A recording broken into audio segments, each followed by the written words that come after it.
Entre nous qui crûmes et vous qui doutâtes, lesquels eut raison? Mesdames et messieurs, bonsoir et bienvenue dans cette édition du journal, mais d'abord le sommaire. À la clôture du séminaire du gouvernement ce mardi à Kinshasa, la première ministre Judith Suminwa a appelé au nom du chef de l'État à empêcher le membre du gouvernement à faire preuve de pragmatisme afin d'obtenir des résultats dans l'exercice de leurs fonctions et répondre aux attentes de la population congolaise. Les informations phares de l'Afrique Monde, le fruit de nos confrères de VO Afrique. Mesdames et messieurs, ça sera tout pour les titres. À présent, les détails. Bonsoir, ouvrons cette édition du journal avec cette actualité en bref. Procès de Corneille Nangaa et consorts. Les avocats de la défense ont sollicité et obtenir mercredi à la cour militaire de Kinshasa-Gombe en République démocratique du Congo un délai de 24 heures pour consulter les dossiers et préparer leur défense. La prochaine audience est prévue pour ce jeudi à 11 h. Nous allons revenir sur cette actualité dans nos prochaines éditions avec d'autres détails. Soyez pragmatiques et obtenez-moi des résultats. Extrait du discours du chef de l'État Félix Antoine Tshisekedi Tshilombo, membre du gouvernement Judith Suminwa, lu par la première ministre elle-même. Judith Suminwa clôtura ainsi les séminaires du gouvernement ce mardi à Kinshasa, la capitale de la République démocratique du Congo. Jocelyne Massenzi revient sur le temps fort de cette cérémonie. Parlant au nom du chef de l'État à la clôture du séminaire du gouvernement, mardi 23 juillet 2024, la première ministre Judith Suminwa a appelé ses ministres à tout mettre en œuvre pour améliorer les social des Congolais. J'ai rappelé l'importance de ce séminaire dans le contexte actuel de notre pays. Le thème retenu pour ces assises, c'est le pacte d'engagement citoyen pour la cohésion et la solidarité gouvernementale résonne profondément en moi. En tant que serviteurs de la nation, nous avons la responsabilité et l'impérieux devoir d'offrir de nouvelles perspectives de paix, de stabilité et de prospérité à notre peuple.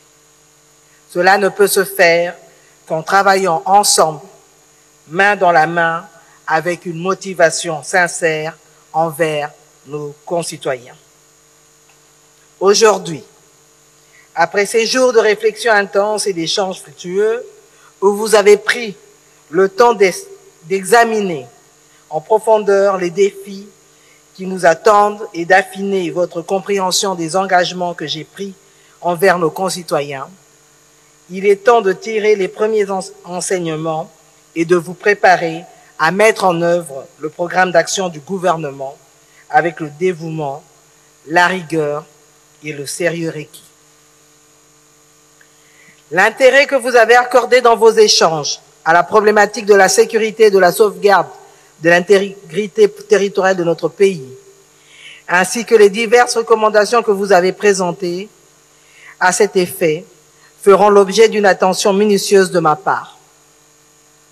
Car, en effet, la paix demeure la condition sine qua non de la réussite de notre agenda de transformation et de diversification de l'économie congolaise, de création d'emplois et d'amélioration d'accès à l'éducation, à la santé et aux autres services sociaux de base tels que l'eau et l'électricité sur toute l'étendue de la République. Ce séminaire n'est que le début d'un processus continu de renforcement de notre gouvernance. Madame la Première ministre, Mesdames et Messieurs les membres du gouvernement, Mesdames et Messieurs les experts et intervenants, distingués invités, je voudrais saisir cette opportunité pour remercier nos partenaires techniques et financiers dont la Banque mondiale, le PNUD et ONU Femmes pour avoir facilité, aux côtés du gouvernement, la tenue de ce séminaire. Soyez assurés que vos observations qui ont été formulées dans le souci légitime de voir la République démocratique du Congo jouer un rôle moteur dans le processus de transformation socio-économique de l'Afrique seront dûment exploités par le gouvernement. J'associe à ces remerciements tous les experts et intervenants pour leur contribution à la réussite des travaux. Je félicite le Secrétariat national pour le renforcement des capacités, Sénarec en sigle, pour le travail accompli et invite le gouvernement à l'accompagner pleinement dans le rôle qu'il joue pour le développement des compétences des institutions publiques et des acteurs au développement à tous les niveaux. Je ne puis manquer ici de rendre hommage à la mémoire de M. Hugo Mwanza, secrétaire général adjoint du gouvernement, qui nous a quittés en pleine activité de ce séminaire, en ayant offert tout son dévouement pour la réussite de ses travaux. Que son âme repose en paix et que sa famille trouve réconfort et soutien dans notre profonde compassion. Au bout des 48 heures de travaux, Judith Suminwa a également demandé aux membres de son gouvernement de travailler avec discipline et avec dévouement pour bâtir un avenir meilleur pour la République démocratique du Congo. Nous sommes à un tournant de notre histoire. Le monde regarde vers l'Afrique et vers notre pays avec espoir et attente. Nous avons l'opportunité de montrer au monde ce que signifie pour la République démocratique du Congo être un pays solution. Plus que jamais, donnons un sens à notre hymne national, Debout Congolais. Je vous invite dès lors à emporter avec vous les enseignements que vous avez tirés de ces échanges et à les appliquer dans vos responsabilités quotidiennes.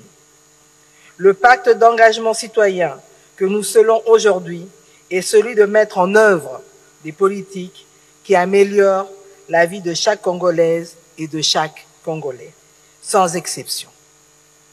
Soyez pragmatiques et obtenez-moi des résultats. C'est le mandat que le peuple nous a donné. Ensemble, je nous invite à marquer positivement l'histoire de notre pays en accélérant sa transformation et son émergence, en garantissant le mieux-être de nos compatriotes. Ensemble, nous pouvons bâtir un avenir meilleur pour la République démocratique du Congo. Je compte sur chacun de vous pour faire preuve de détermination, de dévouement et de discipline dans la réalisation de nos objectifs. Quittons Kinshasa, direction ville d'Ekikwit pour prendre cette actualité. Comme annoncé par l'inspecteur général de l'éducation nationale et nouvelle citoyenneté, M. Jacques Odia, sauf changement de programme, le premier résultat de l'examen d'État édition 2023-2024 pour le finaliste du secondaire seront disponibles à partir de ce mercredi 24 juillet 2024 à la veille de la dite publication. Les patrons de la province éducationnelle, la Kwiloudé, M. Esperango Totamukengeshai, a émis le vœu de voir plusieurs lauréats et lauréates au sein de sa juridiction et enfin de bénéficier du bourse d'études que offre à la République démocratique du Congo la distinguée première dame Denise Nyakiru Tshisekedi. Détail dans ses propos recueillis par Christiana Katala. J'ai toujours dit d'abord cette année c'est une année en couleur, une année en rose, parce qu'il n'y a pas eu de grève, tout a été bien observé, c'est-à-dire on a très bien achevé ce programme. Notre souci d'abord, nous, en tant que dirigeants, est qu'il y ait beaucoup de diplômes et beaucoup de pourcentages. Vous savez, de temps en temps, quand je parlais, je disais qu'il y a l'excellence, il y a de la distinguée première dame, là je parle de Denise Nyakiru Tshisekedi, qui a mis son paquet et qui va aider tout le monde. L'élève qui aura son diplôme avec 85%, eh bien, sera la fierté de sa famille, il va se retrouver, il va faire l'espace Schengen, c'est-à-dire quoi? Il sera sélectionné parmi les grands de la République, ou parmi les grandes si c'est une fille, et cette dernière ou ce dernier sera à Kinshasa très bien logé, très bien nourri, et par après il va faire les études en Europe. Alors je voudrais dire à ceux-là qui vont réussir, chères filles et garçons, avant de faire l'examen d'État, nous vous avons vu à l'église prier, gêner, et Dieu était au parfum, était à vos côtés. De la même manière, lorsqu'on arrive à avoir son diplôme, revenez d'abord à l'église, allez à l'église où vous avez prié. Allez, vous vous agenouiller, dire d'abord merci à la théodicée, à l'être suprême, Dieu qui a fait de vous ce que vous êtes devenu à ce moment-là. Donc c'est ce que je vous demande. N'allez pas, ne cédez pas dans les désordres. Ne cédez pas dans les désordres, c'est-à-dire quoi? On voit les enfants qui font les horeca, c'est-à-dire bars, restaurants, hôtels. Donc c'est ce que nous ne voulons pas. Restez à la maison, fêtez en famille. Il ne faut pas monter sur la moto. Vous êtes sur 4, 5, 6 personnes sur la moto. C'est vraiment un désordre. Nous l'avons vu autrefois, après examen d'état, fêter, et on perd beaucoup. Vous risquez de perdre vos téléphones, les kidnappeurs risquent de vous kidnapper. Certains vont vous faire droguer. Et enfin, il y a des suites qu'on ne veut pas. Et alors, nous, ici au Kwilu, on ne souhaite pas ça. Donc, je vous demande de fêter calmement. À ceux-là qui n'auront pas cette chance, concentrez-vous.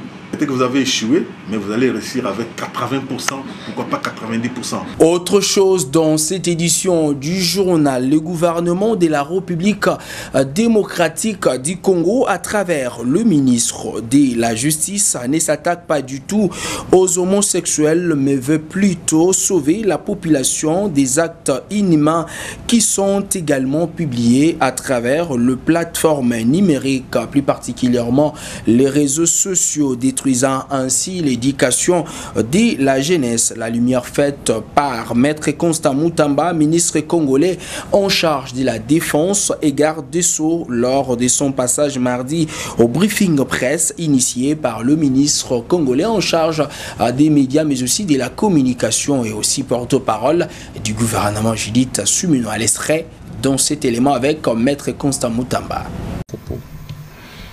Le gouvernement de la République, à travers le ministre de la Justice, ne s'attaque pas aux homosexuels.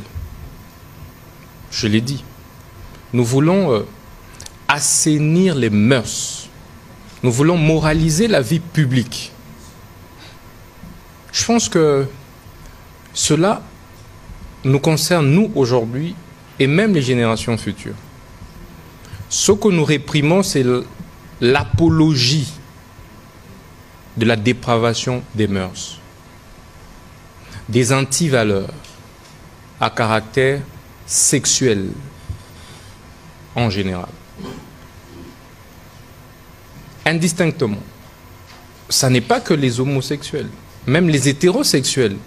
Il est anormal qu'aujourd'hui, nous retrouvions nos enfants, nos petites sœurs, nos petits frères, des jeunes, faire autant l'apologie du sexe sur les réseaux sociaux, sur les rues.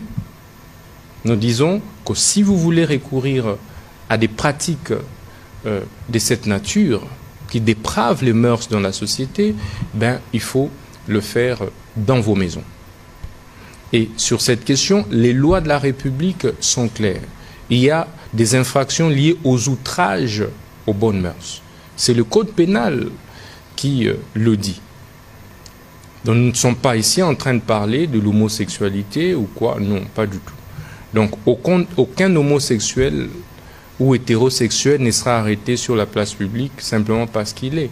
Madame le maire de la ville de Kikwit adjointe, Lula Charlotte, a bouclé la boucle de la télé de dissémination du mécanisme de gestion de plaintes et la mise en place du comité de gestion de plaintes. C'est mercredi 24 juillet 2024 à l'hôtel Mosito. Lors de son mot de clôture, Madame Lula Charlotte a salué la méthodologie adoptée par le facilitateur pour les comptes du programme national de développement agricole, PNDA en sigle, et invite par la même occasion le participant à se mettre au travail pour la réussite de ces méga projets du gouvernement congolais financés par la Banque mondiale. Reportage. Fini ce mercredi 24 juillet 2024 de la télé de dissémination du mécanisme de gestion de plaintes et la mise en place du comité de gestion des plaintes à l'hôtel Mosito. 3 jours ont suffi pour la cellule de sauvegarde du programme national de développement agricole PNDA en sigle pour dispenser la matière provue. Lors de son mot de clôture, Madame Lula Charlotte, maire adjointe de Kikwit-Ville, est revenue sur l'essentiel de ces assises. Comme on dit, tout est bien qui finit bien.. Nous avons bien commencé et L'auditoire a été très assidu aux enseignements par rapport, quand je vois la méthodologie même qui a été utilisée, les gens se sont exprimés librement, il y a eu des échanges très fructueux. Nous osons croire que nous, aujourd'hui, qui clôturons, nous qui sommes membres du comité, nous sommes là pour accompagner le programme pour que ça réussisse. Côté participant, Madame Viviane Lenguelo a vivement remercié le Programme national de développement agricole, PNDA en sigle, pour avoir pensé à mettre en place les comités de gestion des plaintes afin de bien gérer les conflits lors de l'exécution de ces projets. De voir la fin de nos activités se solder par une organisation ou une mise en place de notre comité qui va suivre les mécanismes de plainte par rapport au projet PNDA. Nous remercions les organisateurs parce que si on n'a pas de connaissances, le village est en train de périr. Mais le fait de nous outiller, nous sommes très contentes en disant que ces connaissances ne vont pas rester une lettre morte.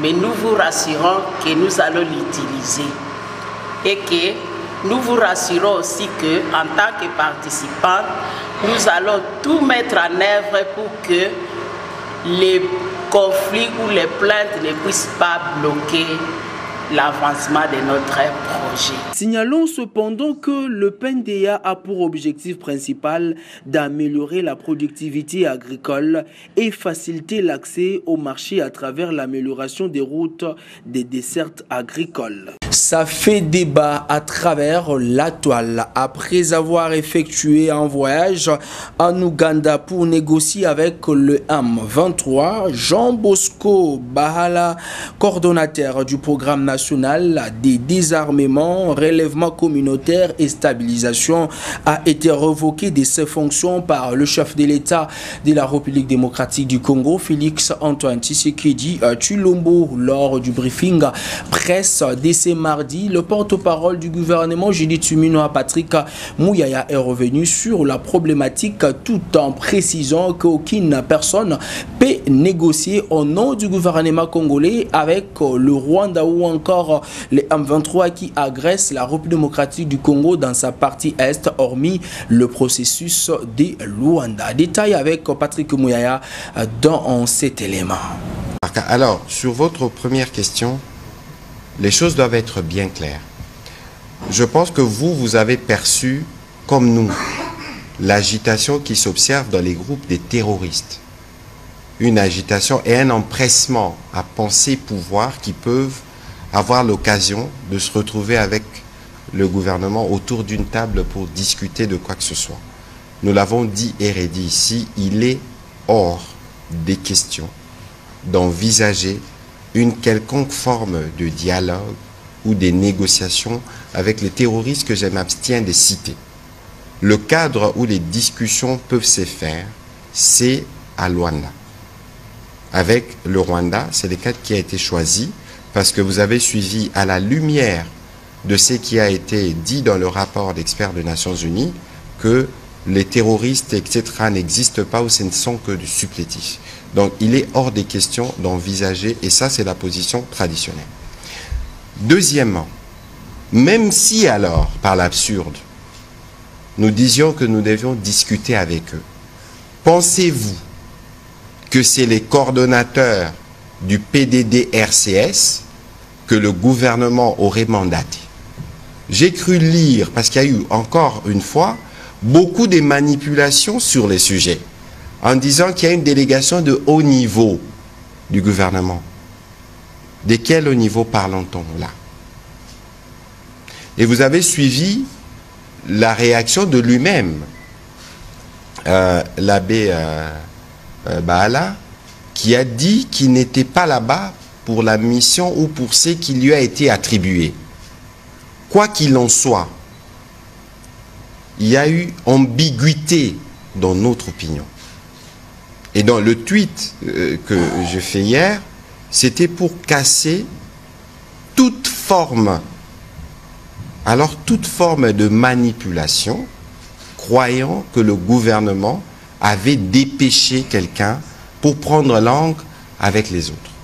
Et donc ici, il y a évidemment une enquête qui a commencé pour en connaître les détails, mais visiblement, il semble que si s'avère que l'abbé Baal a eu une quelconque forme de discussion avec ces terroristes, nous le saurons, parce que lui-même, il doit venir s'expliquer sur ce qu'il en est exactement, pourquoi on les lui a attribués. Donc il peut s'y trouver qu'il a abusé de la confiance du vice-premier ministre et ministre de la Défense. Parce que les sujets que lui-même explique, le cadre de sa mission, était pour aller voir des LRA ou des enfants congolais enrôlés. Et donc il y a encore une partie de l'histoire qui doit être bien clarifiée, mais ici, je rappelle que nous, le seul cadre, c'est le cadre de Luanda. Et j'ai entendu dire, ou lire quelque part, que ça s'est fait sous les auspices du président Uhuru Kenyatta, ce qui est totalement faux. Le président Kenyatta échange régulièrement avec le président de la République, mais aussi avec les hauts représentants qui avaient, M. Serge Chibangu, qui avait accompagné le président Uhuru durant toutes ces phases des discussions avec les groupes armés. Le président Uhuru se trouve à New York. Alors comment pensez-vous qu'une telle initiative peut être possible? Et puis il ne faut pas oublier que nous avons, nous, demandé des clarifications au gouvernement ougandais. Vous avez vu que ma collègue, la vice-ministre des Affaires étrangères, avait reçu les chargés d'affaires de l'Ouganda parce que pour nous, comme il était prévu, nous attendons des clarifications. Et dans les premières réponses qu'elle a données à notre collègue, c'est de dire, et ils ont même fait un tweet pour dire que l'Ouganda ne soutenait pas le M23. Mais pour nous, ce n'est pas encore suffisant. Nous devons être clairement édifiés sur tout ce qui a été dit dans le rapport des experts des Nations Unies. Ce n'est qu'en ce moment-là, parce qu'il y a des contacts entre les deux pays, qu'on pourrait envisager, pourquoi pas, de recevoir ici une délégation de l'Ouganda qui viendrait pour ceci ou pour cela. Donc ici, il faut que les choses soient bien claires. Pas de négociations, pas de dialogue avec des terroristes. Personne n'a été mandaté. Et tout ce qui a été dit sera tiré bien au clair, parce que je constate aussi qu'il y a eu, comme d'habitude, beaucoup de manipulations dans les stricts objectifs de désorienter notre opinion. J'espère que j'ai été assez clair sur le sujet. Dans le reste de l'actualité à travers le monde, mesdames et messieurs, qui fait quoi, où, quand, comment, mais pourquoi, détail dans ces reportages, le fruit de nos confrères, que nous mettons un point partiellement à cette édition du journal pour prendre le rappel de principaux titres. À la clôture du séminaire du gouvernement ce mardi à Kinshasa, la première ministre Judith Suminwa a appelé au nom du chef de l'État à empêcher le membre du gouvernement à faire preuve de pragmatisme afin d'obtenir des résultats dans l'exercice de leurs fonctions et répondre aux attentes de la population congolaise. Les informations phares de l'Afrique Monde, le fruit de nos confrères de VO Afrique. Mesdames et messieurs, ça sera tout pour les titres.